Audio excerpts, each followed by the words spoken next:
Again, 100 protesters were shot in Cameroon. So right now, 100 protesters were shot. So the Cameroonian government said they died. I'm sorry, shot and killed. Should have said shot and killed. And the crazy thing is happening right now in Cameroon with, so Cameroon is broken up in English and French speaking, Anglophone and Francophone regions. So because Cameroon is kind of like a French dominated country, the majority is French, the English part, they feel neglected and marginalized. Like they don't get job opportunities, they don't get enough money. And so teachers and lawyers actually started a protest several months ago saying, hey, we're being marginalized, you need to, and they want to separate from the French-speaking government. So for the past 3 months, Cameroon actually shut down the internet. They've been killing killing journalists and bloggers. They've been, or kidnapping them and holding them in jails indefinitely.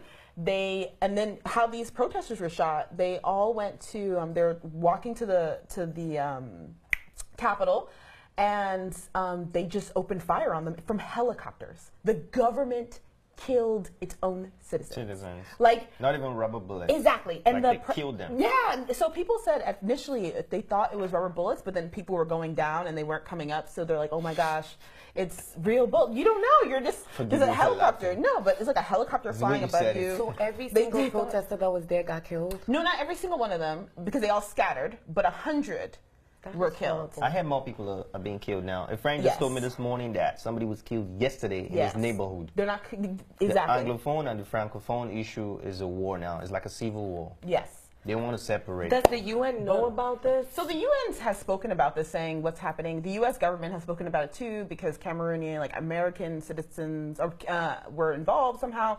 But at the end of the day, their president has been ruling for 35 years. It's time for homie to get up out of there. What's up with these African countries? Presidents ruling forever. Presidents want to sit on. What is going on? Power hungry. And this actually protest has been happening for a year now. Yeah. And it's a peaceful protest. And it was peaceful. Yes. It started as that. But everybody has the right to protest, like if they, believe in something or they want a change. It's democracy, right? Yeah. That's what they practice. That's why it's there. There's a president that lasted for 35 years, so I don't know if it's democracy, but... Is this the same people that were fighting in their parliament? They were throwing chairs? No, that was Uganda. That's Uganda. A mess. You need to see that one. Like women, men throwing chairs and everything. They were fighting for real. WWE. So hey, Africa is in trouble, man. This is just horrible. So this is not it's basically a communist country then. So it's the Anglophone people that are overpaid and the Francophones are not well paid. Is that what you're saying? Or the Francophones are the ones that are well paid? So, from what I understand, the Anglophone regions feel marginalized. They're not getting paid as a Francophone. However, I think they have the majority of the resources, so the country doesn't want to let them go. No offense, please, but you know I'm Nigerian. You guys are getting me. Can you guys just say English and French? English and French. Please. English so the English has more of the resources, the cocoa, the natural... And then the English. But Cameroon is more of a French-speaking country. That means those people they're not being getting what they deserve. The French, right? Which is the Francophone. They're the ones that are being marginalized. Well, the French, I don't know. The French right now are the ones killing the English speakers. So they're using government power to kill English protesters. So I don't know. Oh. And you did mention about they did it to the helicopter. Yeah, they killed them through a helicopter. Not only that, also some of the soldiers also went door to door. Yes, that's what happened. Somebody was killed yesterday. Do they do their research first and then come to your house, or no, they just random door to door, and got young broke men into homes and carried boys away. Wow, it's crazy. And just killed the boys. I don't know. They said it's just a mess. Yeah, and I don't know. There's something I picked from what you said. You said that they shut down the internet, meaning they're hiding something. So like the thing information. Is, they shut down the internet for 3 months. It's not as if they shut it, and so they're definitely hiding something. They're trying to prevent people from telling the story of what's happening. Why are you shutting down the internet? Why? And then on top of that, imagine if you're a business in Cameroon. Like, they shut down all the businesses. You're doing, like, well, what's happening? Wow. So that means that people probably are suffering. People are probably hungry. People don't have money. People don't have the right of freedom of speech. And I think this is like the second time they shut down the internet, too. Yes. It's not the first time. It's not the first time. You know, but this is the longest time. Do you know this is why I fear this Biafra protest in Nigeria? Because this is what comes out with civil war. When some people want the country to separate, these ones don't want anymore. and there was an ultimatum, right, from the Francophone, and like leave our side, leave us alone, stay your own way, stuff like that. The thing is, I feel like instead of people trying to separate, because the thing is, the reason that people are coming up saying we want to separate is because we feel like you are not paying attention to us, so we can form our own country. Okay. However, if the government just acknowledged them, it's so easy. Like, okay, why do you not feel that way? Look, come to government, come speak to us. We won't kill you. They probably have done that. And they did. They shut them down. But let's be honest now that most African governments, they don't really care about the people.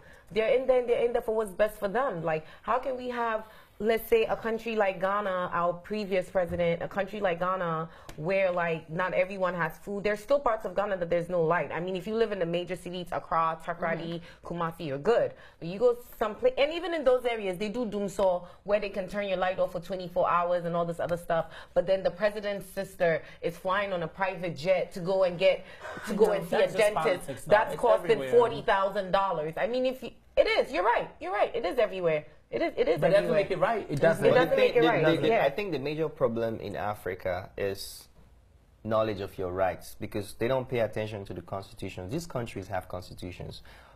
In the Western world, a lot of people know their rights. You are taught your rights. Even that will land you into trouble. I know, but they still have the power, like your rights. You have egalitarianism, which is called freedom of expression. It's a part of your constitutional rights as a citizen of any country.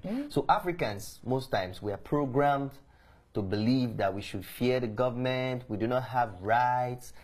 Western people study their rights.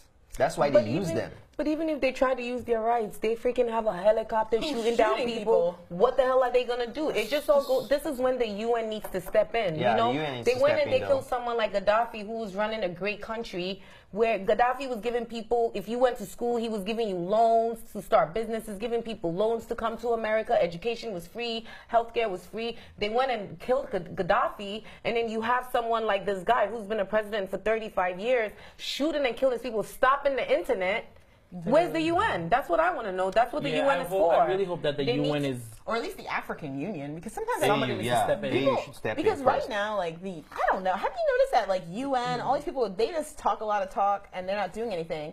Like African countries, surrounding African countries, need to go to the president and say like this is unacceptable, because this is also affecting Nigeria. Because the thing is, and we that share people border.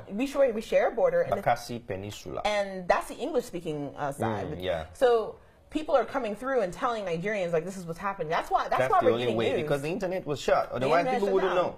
Wow. You know what even baffles me the most? Stuff like this don't become global affair. But if one person is killed by a terrorist in London, the whole world is going to know about it. You know how many people are dying now in Africa and nobody talks about it? Nobody here at ABS. So sad. Definitely we hope that something will be done. The UN has to step in. And the Cameroonians that are overseas also need to do something. They need to get together diaspora. And they need to do something. And I mean, you also don't have to be Cameroonian. You can just be from any African country as well, and just, you know, get together. It is one Africa at the end of the day. So we all do what we can do to help out. All right, so let's move on to a much lighter note. Yes, what do you have for us? good news. This is amazing news. I saw this and I was like, I wish I would see more of this stuff on the news. I just thought it was amazing. This is like what I genuinely believe is a miracle. This is like, you know, Mary getting pregnant without having sex. So what happened? A woman who has been married for a very long, she's been married for 27 years. Okay. That's a very, very long time. Some of us here are not even 27 years old yet. So that's a very, very long time. More than